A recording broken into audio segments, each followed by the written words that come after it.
Miss Santanello, welcome to the podcast.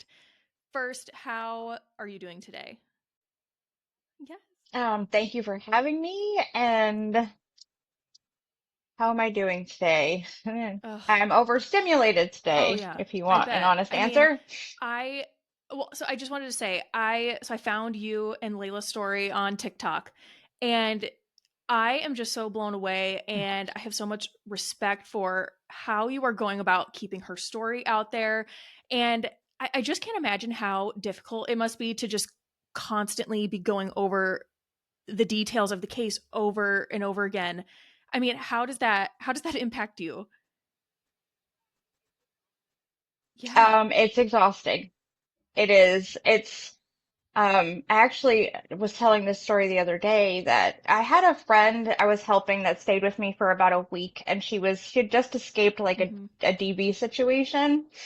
And she had to sit down and like write out her story for Yeah. something, and she cried, and she was telling me, she was like, I had going over all the details and da da da da da, and she was like reprocessing everything. And then I remember we started talking about what that feels like, and I was like, I do that every day.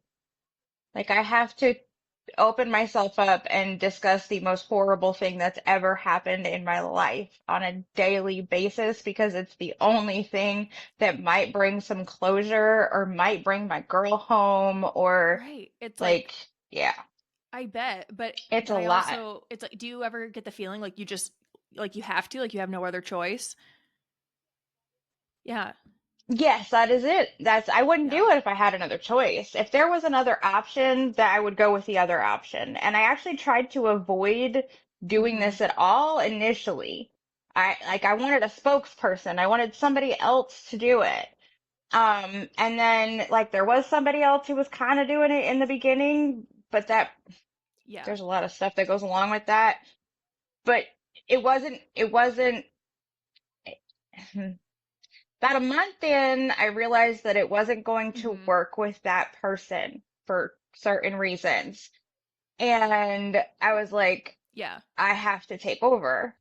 Like it's her story is not going to go anywhere and it's not going to get heard this way and nobody's going to take us seriously Yep. because of some of the things that were going on. And I was like, it's got to be me. There isn't anyone else that people Mhm. are going to listen to. And the response that I got when I first started, it just instilled that even deeper. Yeah. Like it has to be me. Like no one's going to pay attention if it's not me, if it's not mom, apparently, because that's just the way that it ended up working out. Um, and so then in October of last year, we ran out of like leads and things kind of died down. I didn't Mhm. have anything to say. And I kept thinking like people want new information. If I don't have new information, what am I supposed to do? And I kind of curled up in a Mhm. little ball for a couple weeks and I was so depressed and I was so sad. And then Layla's grandma, um, we were on the phone and she was like, "Why did you stop making videos?" And I was like, "Because I don't have anything new to say. I don't know what to tell people. People want updates. I don't have updates." And she Mhm. said, "So that's what you say. You say, I don't have any updates, and then you tell the story and you do it over and over and over again. You do Yeah. it every day if you have to." And I was like, okay. And Right. that's And what yeah, I've I been mean, doing. and you have such a following right now. It, and I almost think it's I mean, obviously everybody wants to have those updates, but even just telling the story over and over, it's like you're still being able to spread the story out to new people and not just the ones that are sitting there like waiting Yes. for updates. It's yeah, because I don't know how. Yes. Yeah. That is what I discovered. Yeah, that especially with Mm-hmm. TikTok in particular, when something goes viral, Yeah. you're getting fresh sets of eyes.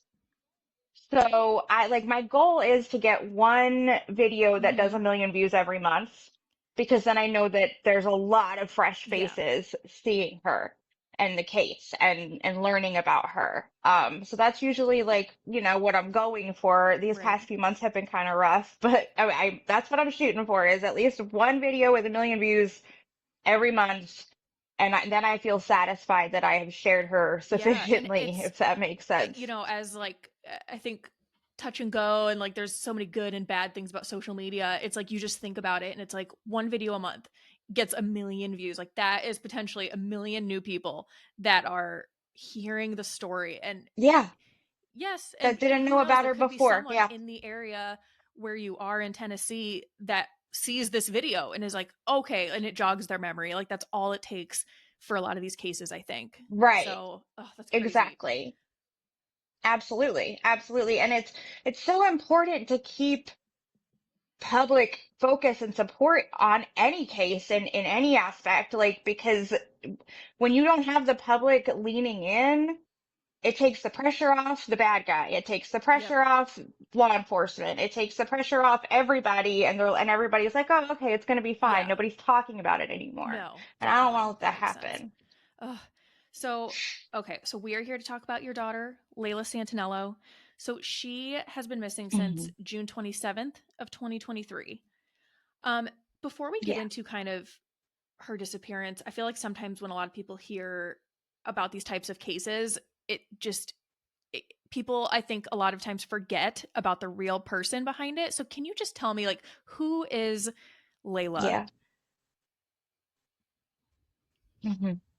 Layla is a sassy, willful, creative, artistic, beautiful human being. She, I like to just, she's a messy perfectionist. She, she's Mhm. a ball of light. Uh, You know Yeah. when you've come in contact with her. She's, there's a boldness to her, and then there's like a, Mhm.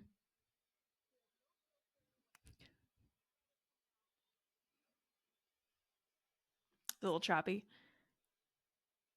Oh, nope, you're good. sorry about that. Um, yeah,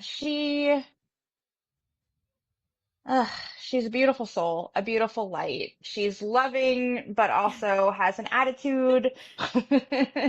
She's generous. Her love language is gift giving. And so that's almost like you're generous, Right. but you're also Yes, yeah. selfish. When that's your love language, like you like to Yeah, give, but yeah. you also like to get. Um, that describes her perfectly. Like she's the most generous human, but she can also be really, really selfish in Yeah. that like she wants what she wants and she's stubborn.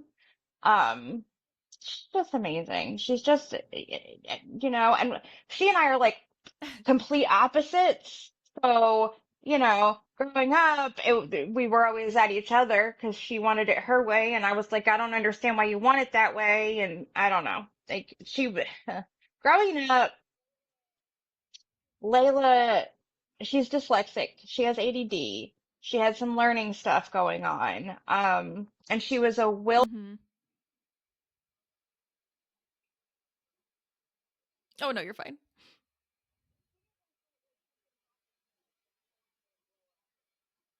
blow up and just won't stop doing that. There, it's do not disturb. Sorry. Um, she was a willful child, and so I don't know. I cry a lot now because I was Mhm. such a young mom that I didn't know what to do with that. I did not know what to do with her willful nature. And as a child, I was the opposite. I was a sweet, quiet, well-mannered, well-behaved, people-pleasing, tiny little thing. Layla, bold, willful, and I didn't know what to do with it. And now there's so many more resources for parents of children Yeah. like that, and like I follow a lot of people that are like psychologists and or that work with willful kids and like all of these things, and I look at them and I'm like, I wish I would have known that like Right. 10 years ago, 15 years ago. Like things might have been so different. I carry a lot of guilt, that maybe if I had done something different in her childhood, she Mm. wouldn't be where she's Well, at, I mean, wherever that it's is. it's so evident to me even hearing you talk about her on TikTok and even just the way that you're talking about her now, like I have no doubt. You know, it's you can so tell how much you care for her and it's I love it. Yeah. Yeah. Um, and Yeah. so she's 21 years old in June of 2023. So, what was going on in Layla's life around that time? Like, where was she working? What was going on with her? Yeah. So she had just had a baby. She got pregnant. We found out she was pregnant the day after she turned 18. I think she found out the day she turned 18, and then she showed me the test the next day. Um, and like my daughter wanted nothing more than to be an adult starting at the age of 5. When she understood what an adult was, Yeah. she wanted to be one. She wanted to be an independent. She wanted Oh, to do things she wanted to do the way she wanted to do them. She didn't want to have to listen to anybody. And so, she ended up actually getting all of her credits for high school and graduating early. And then she was working. She liked to clean. So she was cleaning for different businesses, and she was considering getting like doing her own cleaning yeah. and starting up her own business. Um, she's a I say she's an artist, but like her biggest talent was like composition. She would have been great at like Okay. Yeah. interior design. Like she could come in here and like just clean up the kitchen and rearrange everything to make it look just absolutely fabulous in a way that I never could. Um and so like I don't know, that was one of the things she liked to do. She liked to clean, so that's pretty much what she Mm-hmm. did as an adult for work. And then Nova Grace comes along. She has this baby. She had wanted to be a mother for as long as I could remember as well. And I was always like, don't, you don't Yeah. want to be a young mother. Give it time. But here we are. Oh yeah. It's hard being a young mom. I've done it. It's not fun. But Layla, she has to learn by physically doing. That's just who she is. And I understood that. And, anyway, the baby comes, and it was like the second month that Nova was in the world that I started noticing possible Mm-hmm. signs of PPD. And I was like, okay. And I tried to talk to her, and I tried to like, you should see the doctor. Because all of a sudden she was all in love with her baby and all this stuff. And then all of a sudden she went back to work like right at 6 weeks, and she was picking up all these extra shifts. And I felt to me like Mm-hmm. she was avoiding like the reality Yeah. with work. So, I started trying to talk to her about going to see a doctor, possibly getting medicated, da da da. Well, when Nova was 3 months old, my my father committed suicide. And this was devastating for everyone, but especially Layla and myself because we were both Mm-hmm. probably closest to him. And, Layla would always say, like, nobody understood me and nobody understands me like Pop. Like, Papa gets me. Nobody gets me. Pop gets me. And I'll tell you, like, I didn't get her. Yeah. So Yeah. if he did, great. You know what I mean? Like, that was one of the things that I was always, like, struggling to really understand her. Um, Still to this day, I struggle. But anyway, so when Daddy, grieving someone you love like that is difficult, but suicide grief is apparently something Mm-hmm. even deeper and more difficult. Like a month after my father passed, my cousin actually, she's a teacher, and she was sitting through like a course on suicide grief, and it was like explaining like the differences between just losing someone and then losing someone to suicide because they made the choice. Like it just does something Yeah. different to the psyche. And so I'm dealing with it in my way. He's my daddy, and she's dealing it with it in her way. And honestly, like he was the most consistent male figure in her life. Mm-hmm. I'm sorry. Um, so- Oh, there you are.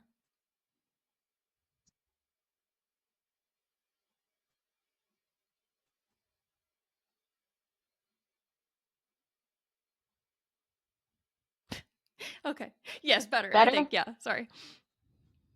Okay. Yeah. Okay. Good. I adjusted. I turned off the Wi-Fi. We're on 5G now. Um, So, yeah.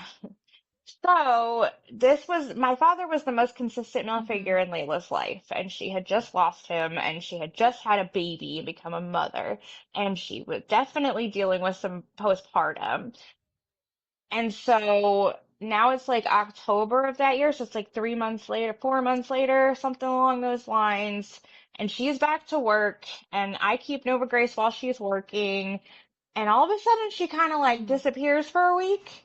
I mean, she's in contact with me, but she's like not coming around, and she's not picking Nova up when she gets done with Mhm. work. And I'm like, what in the world's going on? And we end up having an argument because I'm like, honey, this is your baby. Like, what are you doing? Well, it turned out, I found out later, she told me later that she had started dating this boy, and the boy was a heroin addict, Mhm. according to my daughter, and that she saved him. She got him clean. They were holed up in her apartment. He was detoxing, and she appreciated me helping with Nova because this was really important to her. She was trying to help him. Again, that Right. giving heart. You know, it's definitely something I would have done at that age. And she starts dating Mhm. Michael Thompson. At the time, Layla was very anti-drugs, anti-addiction. I struggled myself with an addiction for about 4 years, right when she was like becoming a teenager and going through a lot of changes. And I was like emotionally checked out for Yeah. like 4 straight years of that. And her biological father also checked out of the situation years prior to that and didn't come back around until she was like 16. And so, like, she had a lot of judgments against drugs and drug addicts, and she was not quiet about it. She told Right. everybody how she felt about it. Um, and so it was actually quite a shock to me that she would even do this for this boy. Um, yeah. So, and of course, having been through those things myself and having an understanding of addiction and like how it all works, I'm thinking like he is just 18 himself. You just got him clean, but he didn't go to any kind of recovery. Like, and I asked the questions like, is he in recovery? Is he going to meetings? Like, what's going on? No, he's fine. We're fine. Everything's fine. And in her view, her saving him made her I don't know, more connected to him. And she fully believed that her, him, and Nova Grace were all going to be one big happy family. They would get married and live happily ever after. This is like her vision for what's happening here. And I'm over here like, there's so many things that could go wrong with Right. this picture. And I'm terrified for her, but you can't tell her anything. And when I would try, she would take it as criticism. And I was holding on to her by a thread when she and Michael got together because it would cause arguments and then I wouldn't be able to talk to her for Yeah. days or she wouldn't want to, you know what I mean? Like, and I didn't want that. I didn't want to push her away. So I was very careful how I spoke to her and anyway, we're gonna skip forward several months and my mom sold her house and bought trailers in a trailer park and had them renovated Mhm. and put Layla and Michael in one of them. And that lasted about 6 months. By the end of that 6 months, they hadn't been paying their lot rent. They hadn't been paying their water and Mhm. electric and all this stuff.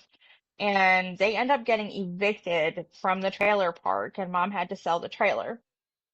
At that point, Layla was losing weight. She didn't look great. I was questioning things, but of course she wasn't being honest with me. And she came over here in October of 2022 with Nova Grace and Nova Grace's things and said, I'm going to go stay with Michael. Can you keep her until we get back into the housing situation? And I was like, yeah, of course, absolutely. Whatever you got to do. I'm thinking this is going to be like 6, 8 weeks tops. Christmas rolls around and I'm starting to notice more things. And I'm like, what is going on with her? And I don't want to believe that she herself might be struggling with addiction. Like I'm in like a slight state of denial. I see the signs, I see the flags, but I don't know what to do and I don't want to believe it. And I even reached out to like a couple friends and family members, like questioning like what's going on with her? Like what everybody, no, it's fine. She's fine. Don't worry about it. She's fine. They lied. They were lying Mm. to me, but that's, what it is. Beginning of Mhm. March 2023. Layla is looking awful. She's pale and almost discolored. She's malnourished. She's incredibly thin. And she's not coming around to see Nova, right? And at that point, Michael ends up getting arrested, and there are some like drug and paraphernalia charges. And Michael's mother, while he was incarcerated, Michael's mother kicked Layla out of the house. Okay, where she was blaming Layla for all, like the arrest, the drugs, everything. She's blaming Layla. She kicks Layla out of the house. Layla doesn't call me and tell me for like 2 or 3 days. Finally, she calls me at 6 o'clock in the morning one morning. It's like a Monday morning. And she's crying and I'm tired. I don't have anywhere to go. Will you please just Mhm. come get me? Okay. So I go to pick her up. Little did I know, Michael had bonded out the night before and was staying with her wherever they were staying. I pick them up. I bring them back here. Um, I think we had breakfast and then they went downstairs and went to sleep. By the end of that week, I actually found the physical substances. And at that point, my daughter and Mhm. I had to have a conversation. Um, and we did. We, right out here outside these doors, we sat on this deck and I cried. And she cried. And we both cried. We were out here for hours crying, trying to talk through everything. And I just kept saying, if you guys want to detox, you can do it right here. I will take care of you. I have no problem with that. If you want me to take you all to a program, he can go to the men's side, you can go to the women's side. I know where all the programs are. I can do that for you too. But like, you cannot continue to do this. You don't Mhm. look well. Like, I don't know. It was a rough conversation. And of course, this is new to her. Like whatever she was taking and whatever she was doing had only started within the last year. And I have a plan. We have a plan. As soon as I get my apartment, we're both going to detox together. Da, da, da. She thinks she has a plan. She thinks she has it under control. I try to explain to her, like, it doesn't usually work like that, but when you're ready, I'll be right here. I will help whatever way you need me to.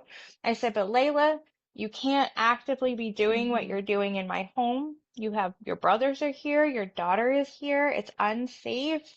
I love you. I would love to have you here, but you can't live here. You can come here, you can't live here and be utilizing these substances at the same time. Mhm. Like, I cannot have it. She understood. They left. They went back to his mom's. And then it was June 20, no,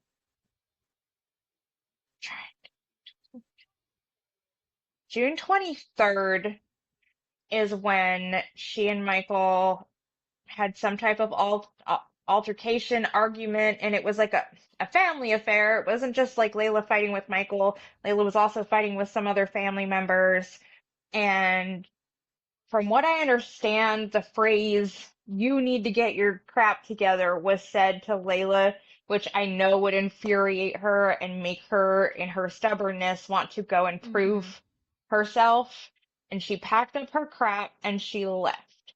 She spent the next 3 or 4 days going from friend group to friend group. And when I got like the timeline and like looked at who she was with and then who it almost looked like she was reaching further and further outside Mhm. of his circle, trying to get further and further away from him. Maybe she just needed time. Maybe she was really Right. leaving. I don't know. But on Saturday night, the 23rd was a Friday, they had this argument. On Saturday night, it had been about 24 hours since the last time he saw her. And I get a text message and initially it looks like her. It's Saturday night, in the summertime, I'm cooking dinner for a million kids, and my phone goes off, and I look at it and I see it's Layla, and I'm like, oh, I'll answer it later, and then I'm like, no, it might be important. I open it up, it's him, and all he says is, do you know if Layla's in jail? Question mark. Why would she be in jail? What are you talking about? Did something happen? Like, I just ask him a bunch of questions. He leaves me on red. And I'm like, okay. At the time, my niece, who is also, you know, currently she is a recovering addict, but at the time Mhm. I had just detoxed her, right? She's 4 years younger than me. She was living with me at the time in my basement. I had just detoxed her like 6 weeks earlier. So she's still downstairs and so I run down there and I'm like, hey, do you know where Layla is? Can you help me find her? Can you call the jails? She has like all the, what do you call that? there's like websites and apps and stuff where Oh, you can like look people yeah. up and look up Yep, their I know what you're talking charges about. and that kind of thing. She had all that stuff on her phone. So I was like, can you look through all that and see if you can Yep. find her? And she did. She wasn't there. And I'm like, okay. And so that's when, and then my niece said something about I talked to Michael earlier today, and he said something about he and Layla had some type of a fight, and he said that she needed to get her shit together, and my niece was like appalled at that. She was like, hey, she needs to get her shit together. Like he's living with his mom, all that stuff. That was the conversation that we had that Saturday night. So I'm like, okay, whatever. I go to sleep. The next morning, I wake up at like 6 o'clock in the morning to messages from Layla's account again, but Mhm. this time it's actually her. And she's going, I'm okay. Like that was the first thing she said, I'm okay. And then I didn't respond because she Yeah. did it like late in the evening and I was already in bed. So when I woke up, I said, thank God. And she was just said, I'm okay again. And I said, okay. I said, where are you? Like, what are you doing? I'm with friends. I'm fine. Don't worry. Like, she knows how much I worry. She knows how much I stress. She knows that it's like she saw that he got me in a tizzy. And that's why she jumped really fast to be Yep. like, I'm fine. Don't freak out. So I'm like, okay. And then I start to get the feeling because she's not giving me any details in her responses. And I know that he Mhm. has access to this account, so I'm like, well, maybe she doesn't want to talk about it because he can see, and I don't want to get her in more trouble, and I don't want to cause problems. I just need her to know that if she needs me, I'm here. So I'm like, okay, I love you, be careful. And the last thing she said to me was, I love you so much more. And the conversation ended. I didn't think to pick up the phone and call her. It's 6 o'clock in the morning. I don't know whose house she's Yeah. at, who she's gonna bother. If I try to call, like I don't know what situation she's in. I don't want to screw things up for her. So I figure she'll call me later and tell me all Right. about it, which is pretty normal. Later that night, Layla's paternal grandmother Mhm. in New Jersey called me and was like, hey, Michael's been talking to Layla's dad and he's really upset and he's worried. And I said, oh, well, I talked to Layla this morning. Like, I'm sure she's fine. I'm sure she'll call me. I'll let you know, like, what she says or whatever. And we leave it at that. The next morning, Monday morning, I wake up to fresh text messages from Michael, Mhm. again on Layla's account. And now he's like going in deep, and I almost feel like he's trying to manipulate me into finding her for him, which happens in these situations. Like when it's, an abusive or narcissistic or Yep. toxic relationship, they will manipulate you to get whatever it is that they're trying to do. And this is my daughter, so I'm like not really like not really taking it in. I'm just like, Right. whatever, bro. Okay. Like, this is Layla we're talking about. She's tough, she's strong, she's smart. Mhm. I'm sure she's fine. But you don't know what could happen. And so he sends those same messages to Layla's biological father in New Jersey. And of course, he is 600 miles away. So I can understand why it's like so Yeah. much more jarring and upsetting because like he's so far away, he can't do anything about it. And I'm right here and I'm like, gee, leave it alone. It's fine. I'm sure she's fine. And then later that night, George and I had a phone call and I was like, look, it's not been 48 hours since last time I heard from her. 8 a.m. tomorrow will be a full 48 hours. If she doesn't call me tonight or tomorrow morning, we can call the police together, Mhm. call it in. Well, I go ahead and I go to sleep. Dad couldn't sleep, so he calls just to see. Like, do I need to wait 48 hours? Can I call it in? Well, sure enough, turns out you don't need to wait 48 Mhm. hours. That is a myth that I didn't know. Um, and they went ahead and they took down the information and they opened up an investigation. And the first thing that they did was go to Yep. Michael Thompson's house, right? That's the last place we know that she was living. He is the one who's sounding this alarm that something's wrong. They show up at his house at like 2 o'clock in the morning. Everyone was home. Michael was there. His mom was there. His brother was there. Everyone talked to the police. Everyone did what they were supposed to do. Didn't seem weird or off or anything to the police. And they're like, okay, great. By this time, I had had my niece, who knows a lot of people that Layla knew, um, kind of piece together where she had been seen all weekend. So we had a bit of a timeline. When we got to Monday, however, we didn't have any idea. We knew where she was Friday, Saturday, Sunday. We could not for the life of us figure out where she was at on Monday. So now it's Tuesday morning, and George messages or calls, I don't remember which, to let me know, like, hey, they've opened the investigation. This is what's happening, blah, blah, blah. I'm like, okay. I pass along the timeline that I have.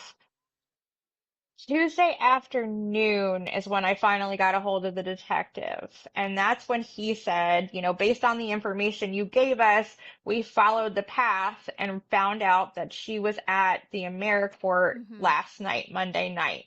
The AmeriCorps it's an extended stay. It's like Right. 0-star hotel. Yeah. And apparently she had been seen running around outside the AmeriCorps, barefoot, wearing black leggings, a white tank top, and she seemed disoriented and like she didn't know where she was supposed to be, and she was acting paranoid, which didn't really Mm-hmm. fit her MO, right? Because her drug of choice was opiates, not anything Right. speedy. So it didn't make sense. So I'm thinking, like, has she had a psychotic break or something? Like, what is going on? And at some point, witnesses said that she saw the police pull into the parking lot and they were not there for her, but she didn't know that. And she took off, and there's a patch of woods behind the hotel, and she takes off into those woods. All right. Now she was on camera. Detectives saw her on camera in some of the, in that state, kind of knocking on the wrong doors and trying to figure out where she's supposed to be and all that. But they didn't have footage of her running into the woods. Mm-hmm. That was all witness statement, but it was like multiple people because it was summertime. Lots of Yeah. people were hanging out outside. And that's the last we heard for a while, was that she Mm-hmm. ran into the woods. Okay. And we had been out like Wednesday. Somebody, a good Samaritan, from the AmeriCorps sent me the information about what room Layla was supposed to be visiting, like the actual room number, because I wasn't able to get that out of the cops. But somebody sent me the information. Now, I had Layla's 2-year-old daughter here, and the AmeriCorps is not the best place in the world, so I didn't want to drag the baby down there to go try and drag my Right. daughter Yeah. out. You know what I mean? So I actually called my ex-boyfriend, and I was like, listen, because my current boyfriend was working, Layla's stepdad was working out of town. All I had was the ex, and I said, listen, can you do me a favor?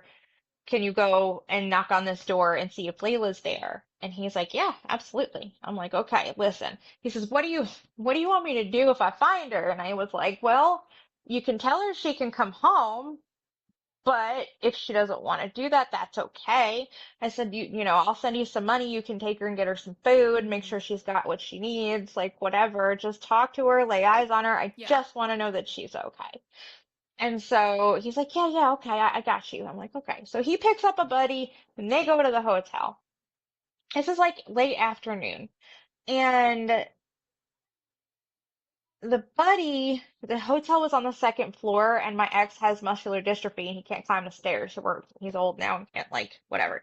So he sends the buddy up the stairs to knock on the door. Buddy's up knocking on the door, knocking on the door. Mike, my ex, is sitting in his car, and all of a sudden, the way he describes it, he's like, they came from everywhere. Like, they came out of the woodwork, and it was Michael and his friends, and it looked like they were staking Oh. out the hotel too. Kitty. Um, so they all get together, and Michael says to Mike, I'm Yeah. sorry, very confusing. Lots of Michaels in my story. Michael says to Mike, I've been here all day. I was banging on the door earlier. I even called the cops and tried to get them to break the door down, and they wouldn't. And so, like, they all decide that they're going to work together and they're going to walk around and Mm-hmm. like canvass the area. So they do. Michael, there's like a warehouse behind the hotel. Michael talks to the warehouse employees. Like there's all kinds of businesses all through there, and they go through and they talk to as many people as they can. There's a walking, hiking, biking trail that runs the length of town that goes through there. So they're going up and down the greenbelt, stopping at houses, stopping at businesses, just interviewing people, talking to people, showing her picture. Like, have you seen this girl? That kind of thing. They do this for hours, like until it gets dark. And when my ex got back here, he was like, Michael did not seem well. He seemed off and like not in his right state of mind. I want you to know that before I tell you the rest. And I'm like, okay. So he's like, he says that the people at the warehouse said that they saw Layla come out of the woods the next morning. And then he also said that the lady at the Marble Slab Creamery gave her ice cream, that she was sitting outside the Marble Slab and someone gave her ice cream. And I was like, he's out of his mind. He's making stuff up. Like, okay, whatever. Well, weeks go on before we find out a lot about that. But I'm skipping something. Okay, so that's Wednesday. That's the day after she was Yeah. last seen and reported missing. And Michael gives me all that information, but I'm not keen to believe him because he's not always Mm-hmm. honest and truthful, in my opinion. So we keep going. We're putting up Facebook posts, we're putting up flyers. A lot of my family members and stuff on their way to and from work, they're stopping at different hotels, following different leads. We're getting like comments. I think she's here. I think I saw her there on this day. So we're going to different places, right? So now it's like 2 weeks later, and I'm following some leads that I had gotten on Facebook. I picked up one of Layla's friends and we were together passing out flyers. We're sitting outside a different hotel waiting to go in and talk to the manager. And um Layla's dad's girlfriend gets a Cash App request from Layla's Mm-hmm. Cash App account. And I'm like, huh? She sends me the screenshot, and it's a bunch of letters, and they're asking for $200 or $100 or something. And I'm like, what does that even mean? I'm like getting hopeful because I'm like, okay, like, where is she? What's going on? Like, she's asking for money. What does she need money for? Like, I Right. think it's her at first. I'm like, okay. So now I'm in my Cash App account and I'm sending $1 and a little memo. Baby, is that you? You know? Layla, you missed a court date. Like, what are you doing? Please come home. Like, stuff like that. And the responses I'm getting half the time sound like Layla, and the other half the time they sound like someone else who is now acting like they've kidnapped her. And if we send this money, they're going to release her and she can come home. And I'm getting messages like, Mommy, I just want to come home. Please send the Oh money. my God. Of course, I don't know what to do. By the end of all of it, between my trying to speak to these people and Dad's girlfriend trying to speak to them and my mom trying to speak to them, we probably sent the money like in little bits and pieces over the course of a few days. But anyway, we then I walked into the hotel to go talk to the manager after all of this interacting, right? And we're talking about Layla and all these things, and I'm like, we just started getting these messages from Cash App, and the manager says to me, "Oh, that's a scam." And I'm like, "Huh?" And she's like, "Yeah, it's a scam. People can like hack other people's Cash App accounts, and like they do this, this, and this, and they're trying to get you for money because they're making you think that they've kidnapped your loved one." I'm like, "Yeah, ma'am, but Right. my kid's actually missing. It has been for 2 weeks, so." Like, I'm confused. So we send all the information to the police, to which they respond, "Oh, But yeah, that that's seems just like a way scam." too coincidental.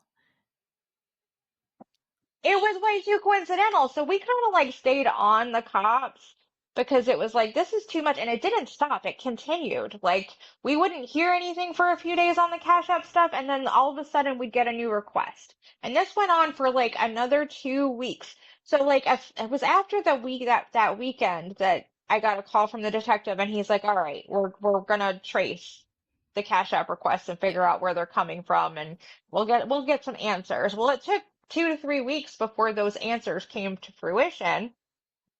So right before Layla's 21st birthday, they a couple different things happened. There was a lot going on right around then. She was she they figured out that she met the criteria for missing an endangered young adult. Okay, and that was right around the third, like right after the 30-day mark of her missing. And once you get to 30 days, they have to take your DNA Mhm. and put it on file. Or like somebody who's close to her's DNA and put it on file for like Yeah. the national database. So that was like a rough day. We did that. And then a few days later, I get a call and oh, well, she meets the criteria for missing an endangered young adult. This is huge. It helps with media coverage. It's a big push. Da da da da da. So they make her, missing and endangered. That happens, and then like the very next day, we got the results of the trace back for the Cash App request, and it was Michael Thompson's house, Layla's boyfriend's house and device Oh that my it all God. went back to.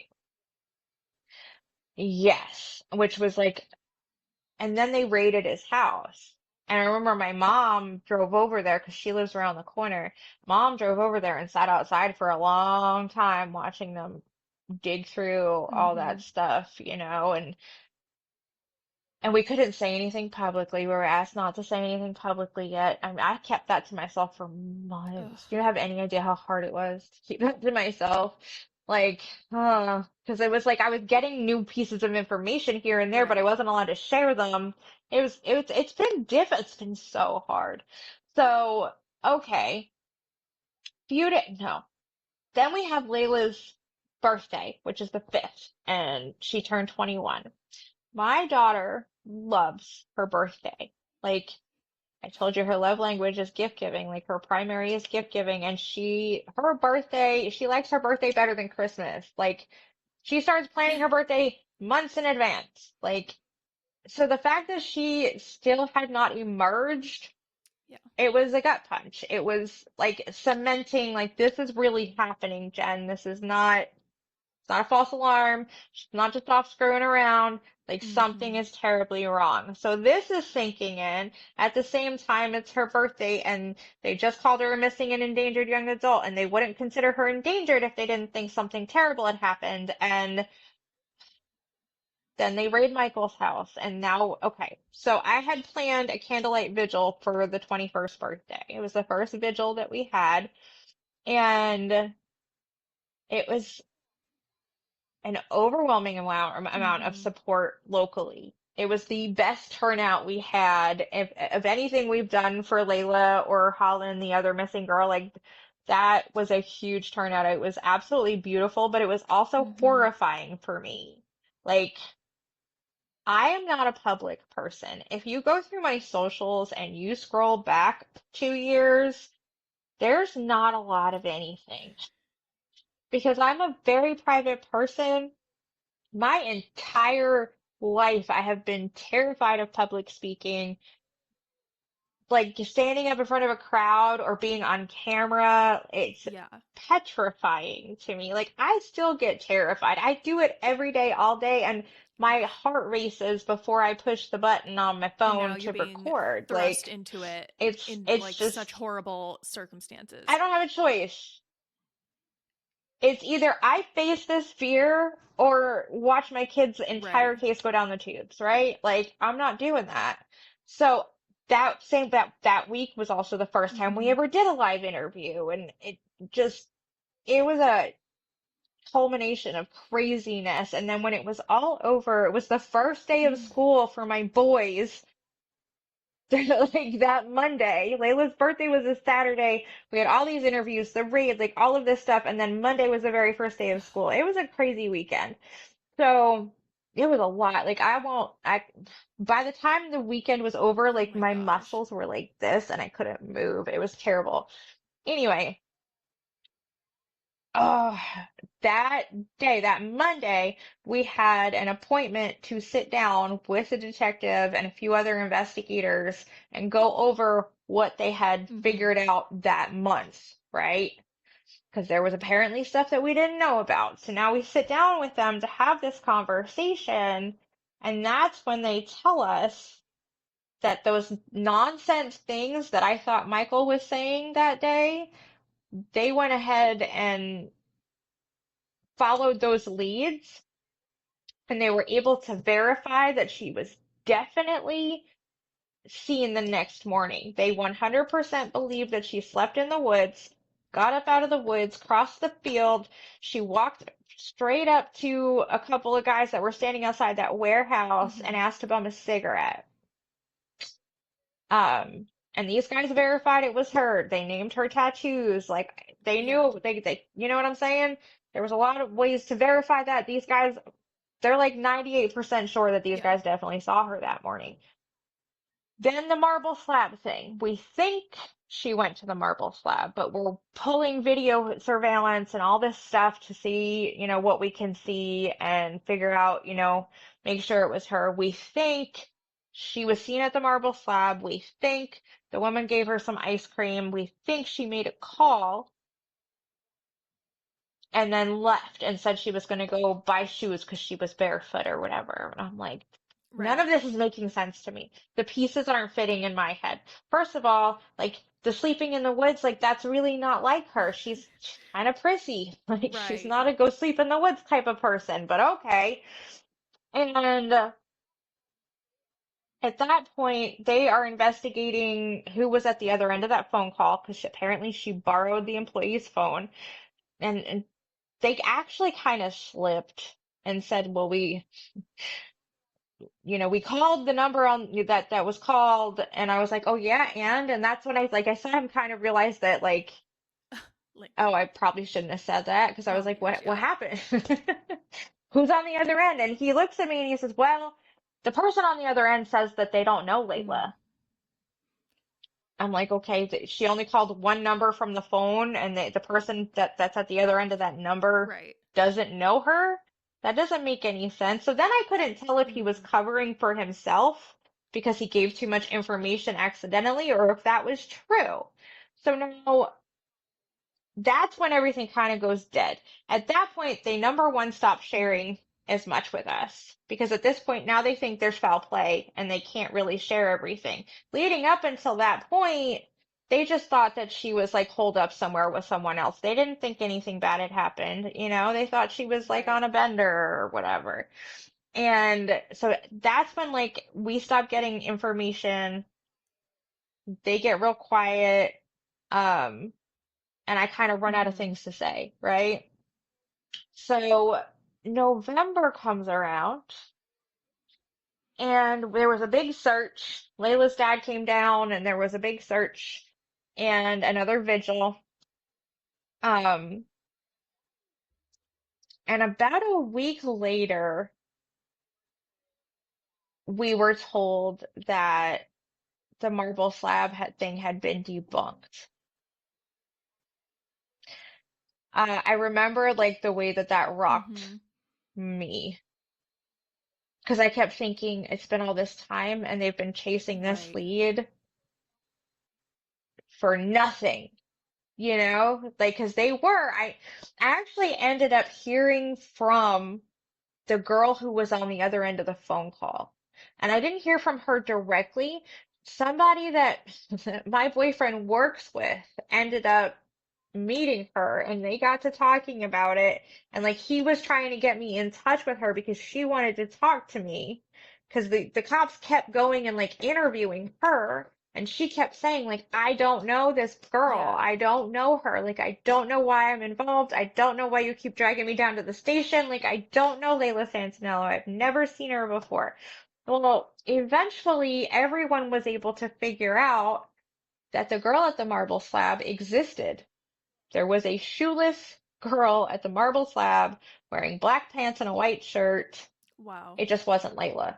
I mean, what are the odds? Yeah. And they, Yeah. I, it's crazy. When they explain this to me, okay, the girl had had an argument that morning with her husband and taken off barefoot, or like he was holding her shoes Yeah. away from him or something like that, or like didn't want her to leave. You know, like how these things, the Right. DV situations go on. You're not leaving. I'm keeping your shoes and your phone and da da da da da.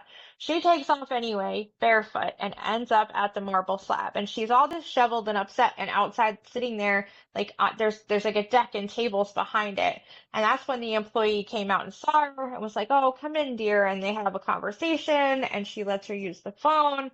This other chick called for a ride. The person on the other end of the phone was too far away. The other chick said, "All right, thank you. I'm gonna go see if I can't try and get me some shoes over here at the Five and Below or whatever." Then she left the Five and Below and she went over, they have her on camera. She went over to the gas station and used the phone there, and they were able to trace that call, and they were able to put all these pieces together. Like it really wasn't Layla. The situation had nothing to do with Layla. They have her on camera some of these places, like they were 100% it's not her. But then I was asked not to reveal that to the public. So I'm like, thanks. Did they say why? Great. They like did they say why Super specifically? fun. Yeah, they said that they had a Mhm. couple of theories and that they didn't want the people involved to know that they Mm. were onto them. That if the people that they believed were involved continued to believe that we believed the Yeah. marble slab theory, then these other people would go on about their business thinking that Yep. they're in the That clear. makes sense. But yeah, Yeah, I can't imagine though you have this yeah. big piece of information and you know, ugh. I know. It was killing me. Yeah. And I felt like a liar. Like every time I had to say like she was last seen at the marble slab, like I knew that was Right. crap, but I had to say it. Yeah. Yeah. So what I started saying after that point was actually not that she was last seen, but law enforcement Mm. states that she was last seen, or law Right. enforcement Because it kind of like then reported, it's like or that's what they said. details according to Yeah. law Yeah. enforcement. Right. That's what they're saying. Yeah. Yeah. I'm not necessarily saying that there's, you know what I mean? Like, I didn't Mm-hmm. know what else to do. And it's like, you have to pick and choose your battles in these situations. And I figured, and whenever the information does come out, if people hate me for lying, eh, I'm doing Yeah. what's in the best interest of my Yeah. 100%. child, and that's all I can do. I'm not here for the public. Mm-hmm. I'm here for Layla. And if you don't like the way I'm Yeah. dealing with it, then that's Right. okay. But she's Mm-hmm. always gonna come So first. then, so then the last So people to see her were the warehouse guys. the warehouse guys Wow. were the last people to see her, the last verified people to see her. Um, yeah, and then it was November when we figured that out. Then we got through the holidays. In January, I get a call from law enforcement and they tell me that they're going to go ahead and charge Michael with the Okay. Cash App stuff. And they're like, and when we do, we can go ahead and well, by then we'll be prepared to release the information about the marble slab not being an accurate sighting, and we'll be able to go through and talk about all that stuff when we finally charge Michael. Mm-hmm. It took like 6 weeks for them to get from the point where they told me about it to Yeah. they actually charged him. Um, so he is currently incarcerated. He had like federal charges he was fighting in court, and it turns out that that's why Layla helped Mm. him get cleaned up, was because he had to do like court and like a pretrial arrangement where he couldn't like miss drug screens and all that fun stuff. And then what he caught the extra drug charges at the end of February, beginning of March. The week before Layla disappeared, he got a letter in the mail, allegedly got a letter in the mail, saying that because of those charges, his bond for the federal stuff was going to be revoked. Then they didn't revoke it. He went to court like a million times, felt like every month for the next 6, 7 months, and they never revoked his bond. Then he picked up the new Yeah. charges, the fraud charges for the Cash App stuff. They pulled him in and then he bonded out, and then it was a little while after that that they finally revoked his bond, and now he's been Wow. incarcerated since the spring. Um, yeah. And I think that's everything. I think that's where we're at. We currently have no idea what is. where she is, where she could be, where she went after the warehouse. There's lots of rumors. There's a handful of theories. Law enforcement does have one theory. I am not allowed to share that. Um, I've learned to not take their theories as Right. complete and truths because it's even they'll tell you like Yeah. this is our theory Yep. that could change based on continuing investigating. So Wow. yeah, So that's where we're at. were they able to, maybe you don't know this, were they able to ask Michael any questions about Layla, like when he was finally incarcerated? Yeah, oh yeah, well, no. So they interviewed him several times Yeah. in those first couple of months. They even did a lie detector test, but it was inconclusive because he was, good and inebriated when he got there, and by the end Ugh. of the test, his body was going through like early stages of withdrawal, and that throws off Right. all the electro stuff in your body. And yeah, so that just they at some point between the lie detector test and his arrest in the spring, they decided because of their investigating, he could not have possibly had anything to do with her Oh. actual disappearance. Like, that's what they say. They say that based on what they have uncovered and they have a lot more to look at as Right. far as like social medias and you know what I'm saying? Like they can get access, having full access to Layla's social media helps them get access to Yeah. other social medias. Like, and I'm talking like Messenger accounts and WhatsApp and like all that stuff. And they've been digging Yeah. around in all that So stuff based on, for whatever they months. have, they're able to And figure that he couldn't have had anything to do with it. right. That they figure he couldn't have had anything to hands-on do with it. Um, could he have been a catalyst? Is he a catalyst? Absolutely. I think that if Layla had Yeah. never dated this boy, she'd be here, 100%. But you can't Right. send somebody to jail for that, for being a crummy person and Yeah. dragging somebody down with you. Yeah, I think this is, and everybody, I think, like I said, she was reaching outside that circle. She was reaching further and further and further outside that circle. And she stumbled into just the wrong group of people and something bad Mm-hmm. happened. I don't know what, but she stumbled into a group of people that Yeah. she could not Who trust, and something who terrible did happened did at you that figure point. out, and maybe you said this already, who were the people at the AmeriCorps that she was going to meet? I have one name, Yeah, and yeah. I don't share it publicly. There were Uh-huh. two people in that room. I only have one name, and I've been trying to contact this person so I can Right. find out the other name, Ugh. but that person won't talk That's to just, me. yeah, cuz I mean, if it's not, Yeah, if it wasn't Michael that had anything to do with it, and who was it? And if, who was and it? well, like what was going on at the moment that made her so frantic to go run into the woods overnight? So you have, Right, yeah, so you have right. to wonder, like, That I who don't are know. these people, and like what I was, know. yeah, What was she running absolutely. from? Yeah, Um and yeah. then for the messages, because Michael was sending you the messages from her account, from what I gathered on your TikTok page, Layla at the time didn't have a cell phone, so she would use other people's devices and message No. you from Facebook. Yeah. Yep. Yes. Yes. And she would then end up being like with her accounts being opened on multiple people's devices. And like all of her, what do you call it? All of her passwords were Mm-hmm. saved on Michael's phone because they were essentially sharing a phone until she left the house. And because it was physically his phone, she had to leave it with him or Yeah. felt like she had to leave it, whatever. Um, yeah, the phone thing confuses people real bad. Yeah. Well, at And first when I was looking at I the don't know. videos, I yeah. have a Well, hard at time first I was looking at the explaining videos. it. I'm like, why? I was like, how does he have access to her Facebook? But then it makes total sense. She doesn't have a phone, so she's got to message people somehow. Yep. Yeah.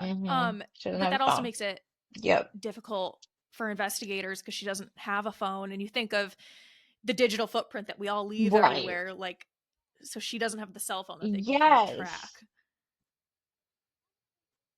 And honestly, in the months where she didn't have a phone, it never occurred to me like that we might Well, need to and track her at some yeah, point. and I mean, You you know what don't I'm think saying? And I like, don't think that would ever occur to most people. no, it never. Now my kids all have their phones on them every Yeah. time they leave the house, and don't you dare forget it. Like I'm so obsessive about like you have to have it on your some Yes. kind of device on you at all times. But then like Layla's Michael when Michael was arrested for the drug charges back in February, March or whatever, her phone was taken in, it Mm-hmm. was confiscated as evidence Yep, in so he those had it. charges.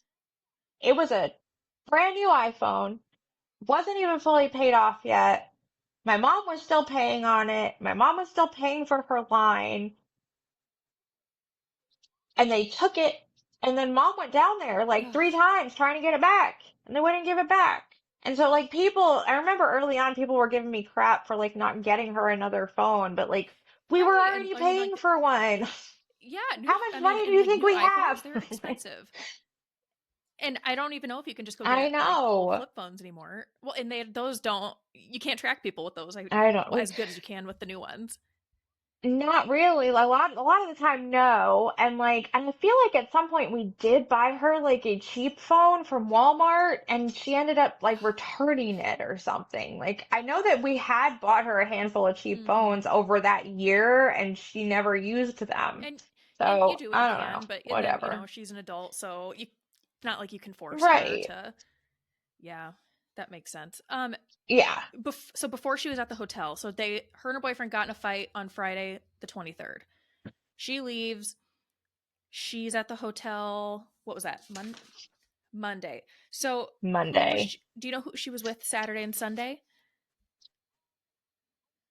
I do. Yeah, Again, I yeah. don't like to put names out there. On Saturday, though, it was actually, so on Saturday, she was actually with quite a few of Mm-hmm. friends she met through Michael.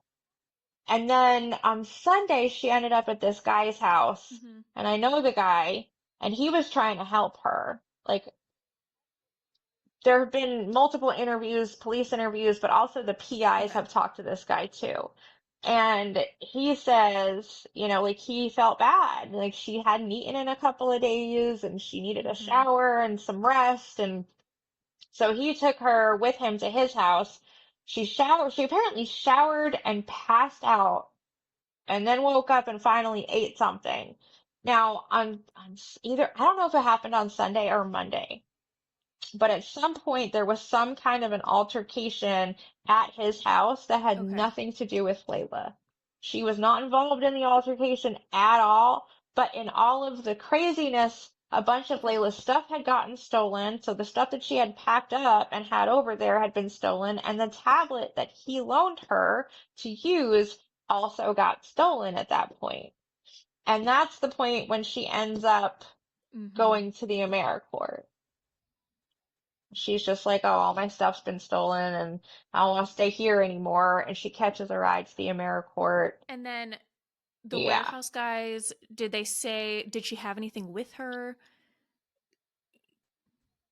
no. She was apparently, they kind of saw her pop up out of Yeah. like the edge of the woods. And then they say that she was like bent over, like looking in the grass. I think she was Mm, looking for her vape. I think she had just woken up and right. needed a nicotine fix and was looking for her vape and couldn't find it. That's why she walked over to them Yeah. and asked for a And cigarette. then so she asks for a cigarette and then she just kind of like walks off. And so Yep. and that's like a And trail that's that. area. So I'm assuming that area has been searched pretty heavily. Yeah. Oh, so many times. So many times by law enforcement.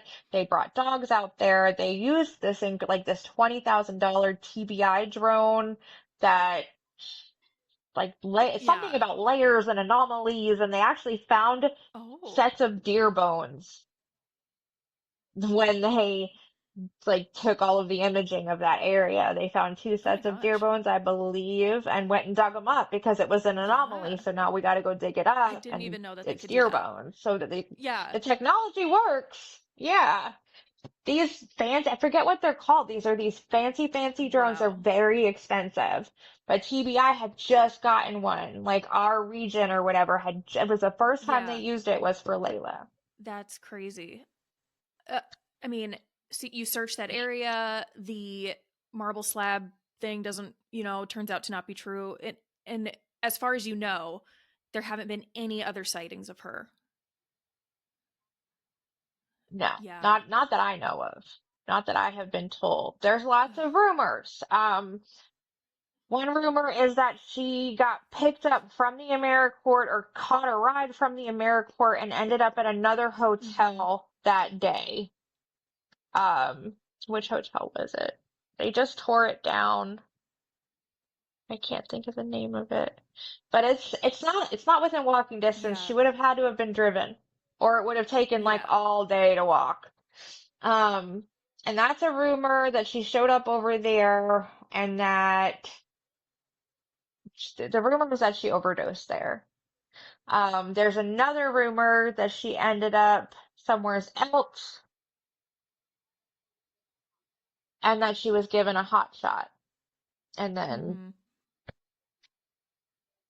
that kind of thing. There's another rumor that she got beat up and by a girl and the girl actually this one's awful. That some Mm-hmm. girl, I won't say the name, supposedly like murdered her with her own bare hands or something and put her in a Oh my refrigerator God. in a warehouse where homeless people stay. And I actually had one of Layla's friends' moms call me on Facebook Messenger, like video chat.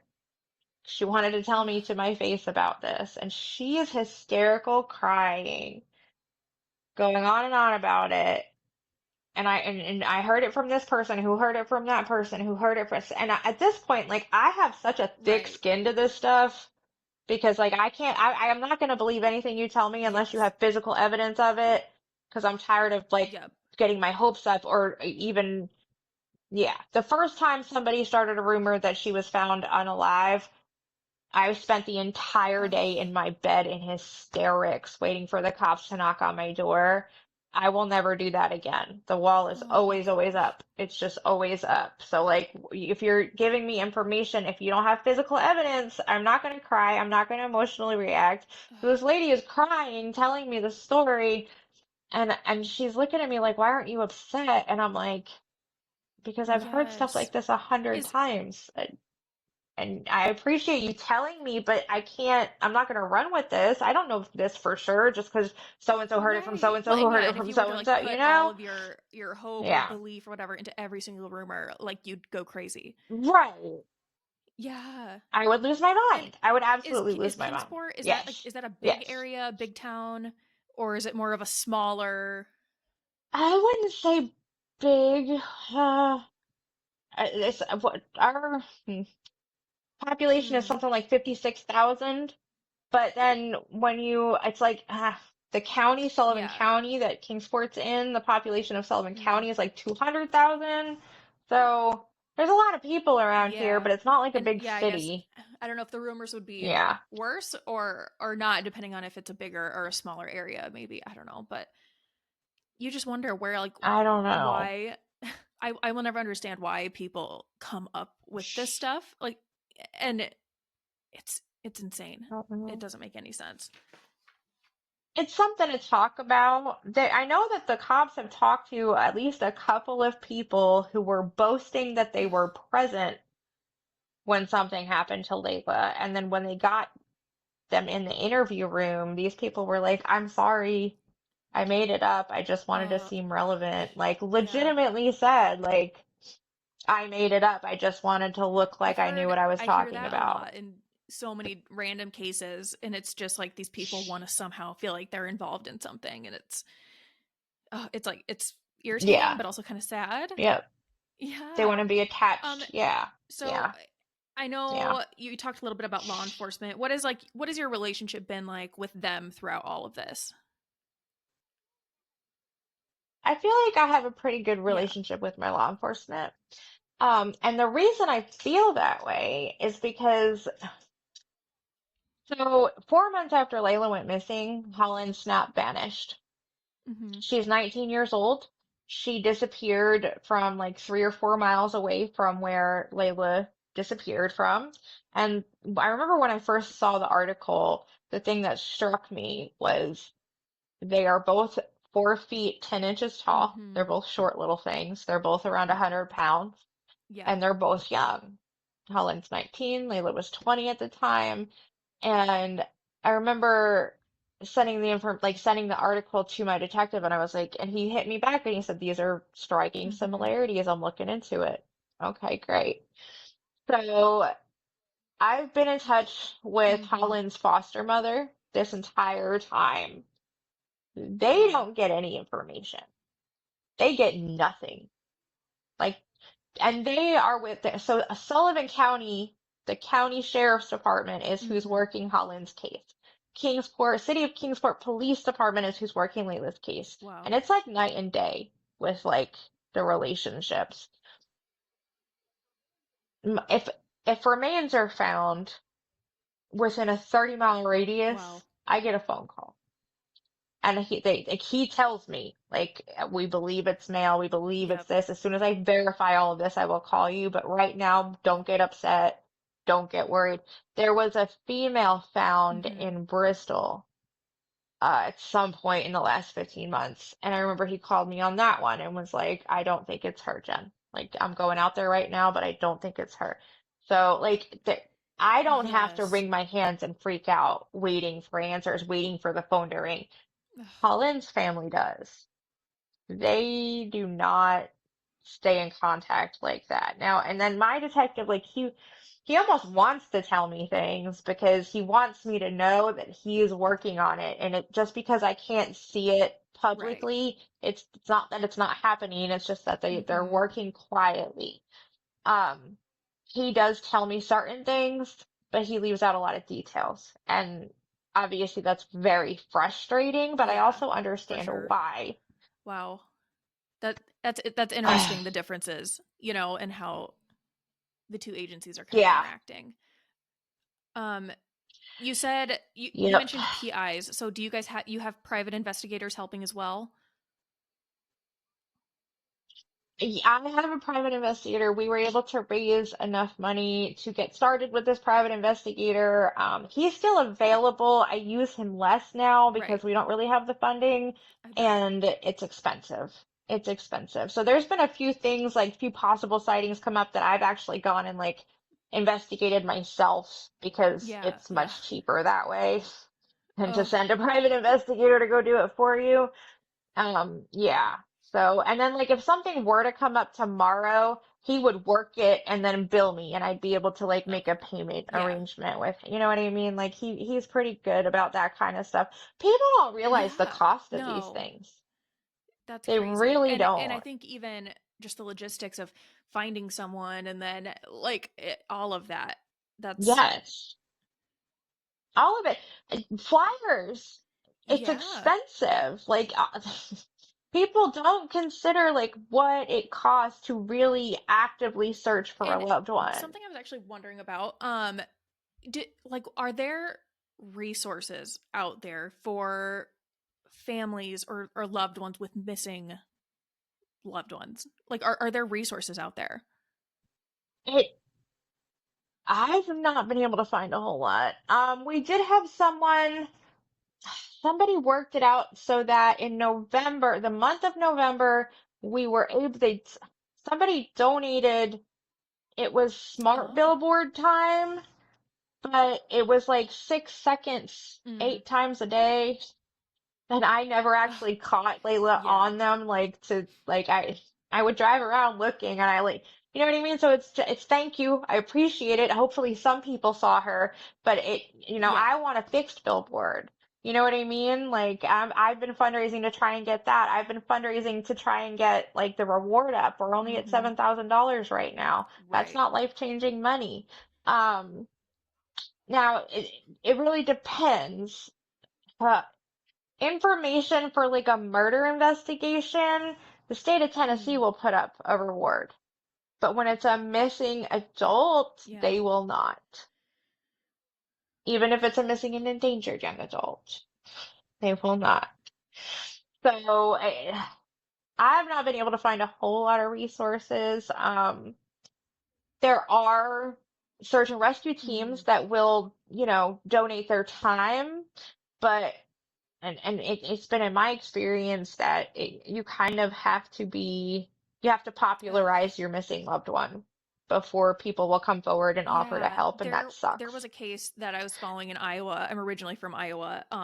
It was like a missing truck driver, and I mean, his case got so much attention on TikTok from what I saw. And there was this organization, the United Cajun Navy, that went out, and they had so many resources to try to Hmm. help find him and everything. But yeah, I guess that never occurred to me that you, you almost have to promote it in a way which is kind of Yeah, gross. Yeah. it sucks. Yes. Yeah. I've been peddling my daughter's story. I've been peddling the story of Yeah. my living nightmare for 15 months. I went to Oh Crime my Con gosh. peddling the story. I was at Crime Con passing out Layla's flyers, trying to Yeah. convince people to talk about her. And so, Yeah. kind of like circling back to TikTok a little bit and social media in general, um has have you gotten any has there been anything negative that's come from social media? I or has it for the most part been positive? Yeah, Directly at me, good. Okay. it's mostly positive. You always have controversial people who try to like, I don't know. I see this a lot with like maybe let's use Mhm. Mama Tot for an example. The way that people try to throw dirt on her. They won't get in Mama Tot's comments and Mm. talk smack about her, but they will try to throw mud on her name just to make Ugh, themselves yeah. go viral. Is so messy and ugly and awful, but people do that. I've had a lot of that. Not a lot, but I've had my share. I've had a lot of people like trying to do like smear videos and whatnot, and I don't know, I'm pretty honest and open. So it's not anything I haven't discussed with the public, but then they take their take and like twist it and well, she said this and that means that, and yeah, I don't know. Ugh. People have done that kind of thing, trying to sort of like get attention by tearing me down. But I don't even like I haven't even cared Right. because It's you're like, okay, still go sharing for it. Layla. Like, you're still giving. I'm getting views. Go Yeah. for it. Like, I'm fine. oh my gosh. Whatever. Yeah. You're still sharing Layla's That's it. face, and that's Ugh. totally fine Oh with me, my however you want gosh. to share it. That's all I care about. So, I mean, and the worst comments are on Ugh. Instagram for sure. I get some crappy comments on there, but hey, I don't, all comments are good because it Exactly. pushes her face out. I try not to like take it too personal. I try not to let it Yeah. hurt my feelings. And with all like, what do you do to like? I don't know. Like, how do you keep going in all of this? Like with the stress and all of it. Um, Sometimes, a lot of the time, doing this is a place to Mm, channel the yeah. stress. It's a Oh, way you're fine. to, sorry, my phone's, a lot of the time, Yeah. this is an outlet and it helps, right? So I'm like, it's a flip-flop because it's very draining and exhausting to tell the story over and Mm-hmm. over and over again every day. Like it's like you're opening your up yourself, being super vulnerable, Yeah. putting all of this out there, but at the same time, like it's also an outlet. If I focus on this, I'm Mm-hmm. not focused on my despair. If I'm focused on this, I'm not Yeah. focused on my pain. If I'm focused on this, I'm not focused on the longing for her. And over the summer, I actually kind of took Mm-hmm. a little bit of a break. There was a lot of other personal stuff going on Yeah. behind the scenes as well. But if we had hit like the 1 year mark Mm. and I hadn't processed because I was Yeah. Just 100% going. here in the social media space, just going, fighting, going, fighting, going, fighting. And it felt right at the time. And then I hit like a breaking point where I was like, Yeah. I need a break. Like I have to rest. I have to feel it. I have to just be sad for a while and like process Yeah. what all of this means. And so for about the last month, I've been kind of trying to pick it all back up because, of course, when you kind of disappear, people Mm. stop paying attention and the algorithm changes without you knowing and Yep. being there for it. And so I've been kind of on a big push to get her name back in the Yeah, mix again, if definitely. you will. Well, Yeah. I seriously hope you get updates soon. I know I will be following this case very closely. And how can anyone listening help in the search for Layla and help keep her story out there? Um, share, Mm-hmm. share this podcast, talk about her, share her face, share her flyer. We are fundraising. I'm about to start doing some different things as far as the fundraising too. Like I think I'm gonna start doing it's an idea that my boyfriend had, Oh, battles for billboards on TikTok. It's you live stream and you battle and all of the proceeds, not necessarily from who I'm battling, but all of the proceeds that I earn will go towards putting up a billboard because yep. I want a shared billboard. I want it to have Mm-hmm. Layla and Haul in because here in town locally, like I still run into so many people who have no idea that either of Wow. them is missing, and it's like I'm so loud and obnoxious about it. Like, how do you not know?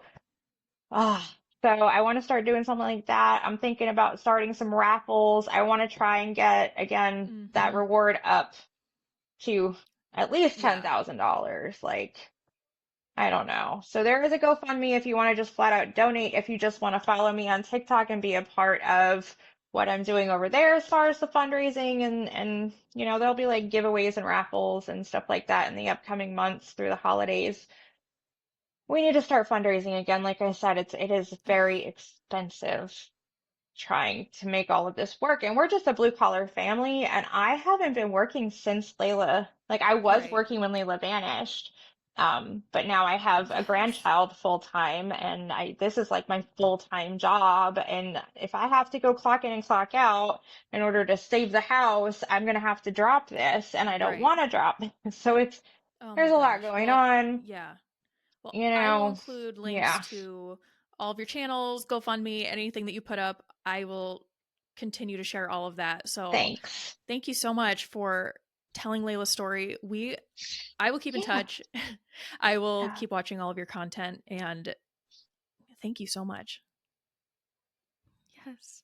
No, thank you so much. I'm really excited. I'm Yes. really glad to be able to do this. Yes. Nice to It meet was really you. nice meeting you.